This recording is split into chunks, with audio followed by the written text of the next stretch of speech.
নমস্কাৰ ভিউৱাৰ্ছসকল, পুনৰ এটি নতুন ভিডিঅ'লৈ মই জিন্তিয়ে মোৰ ইউটিউব চেনেল অনুজি এজে আছামিছলৈ সকলোকে স্বাগতম জনাইছোঁ। আজি মই এটা ৰেচিপি ভিডিঅ' আপোনালোকলৈ আগবঢ়াইছোঁ। আশা কৰোঁ ভিডিঅ'টো সকলোৱে যাব আৰু যদি ভাল লাগে তেনেহ'লে লাইক কৰিব আৰু মোৰ চেনেলটো প্ৰথমবাৰৰ বাবে অহাসকলে ছাবস্ক্ৰাইব কৰি দিব।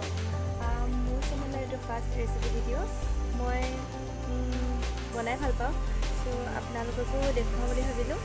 আজি মই বনাবলৈ লৈছোঁ নাৰিকলৰ লাড়ু। এতিয়া হওকচোন কেনেদৰে বনাইছোঁ আপোনালোকৰ মাজলৈ লৈ আহিছোঁ নাৰিকলৰ লাড়ু ৰেচিপি। এয়া চাওক, এয়া মই এইটো কাপেৰে লৈছোঁ 2 কাপ নাৰিকল আৰু 1 কাপ চেনি লৈছোঁ আৰু এইটো 5 টকীয়া অমূল্য গাখীৰ ইয়াত দি দিছোঁ। এতিয়া মিহলাই ল'ম। আহকচোন আমি কেনেদৰে মিহলাইছোঁ আপোনালোকক দেখুৱাই দিম।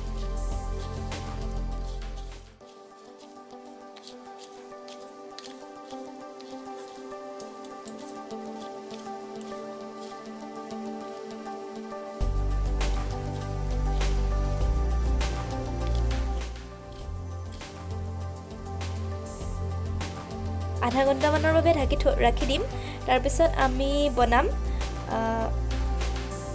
এয়া চাওক, আধা ঘণ্টা থোৱাৰ পিছত এনেকুৱা হৈ গ'ল। এতিয়া আমাৰ বনাবৰ কাৰণে ৰেডি হৈ গ'ল। এতিয়া আহকচোন আমি কেনেদৰে বনাইছোঁ আপোনালোকক দেখুৱাই দিম। ফটফটীয়া বগাকৈ নাৰিকলৰ লাড়ু বনাবলৈ হ'লে আমাক এখন চাফা কেৰাহী লাগিব। এইখন চাওক, মই এইখন লৈছোঁ। এতিয়া ল' টু মিডিয়াম ফ্লেমত আমি জ্বলাই লৈ এয়া চাওক দি থৈছোঁ।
এয়া চাওক, আমাৰ নমাব হৈ গৈছে। 15 মিনিটমান সময় লাগিছে, তাতকৈ আৰু বেছি সময় নালাগে। লাড়ু বনোৱাৰ আগত আপোনালোকে হাতত তেল বা ৰিফাইন অকণমান সানি ল'ব, তেতিয়া বনাবলৈ ভাল হয়, তেতিয়া হাতত লাগি নধৰে। এয়া চাওক মোৰ লাড়ু। এয়া চাওক, আমাৰ নাৰিকলৰ লাড়ু কমপ্লিট হৈ গ'ল। এয়া ওচৰৰ পৰা দেখুৱাই দিছোঁ। যদি ভাল লাগিছে তেনেহ'লে লাইক কৰি দিব আৰু মোৰ চেনেলটোত প্ৰথমবাৰৰ বাবে অহাসকলে ছাবস্ক্ৰাইব কৰি দিব।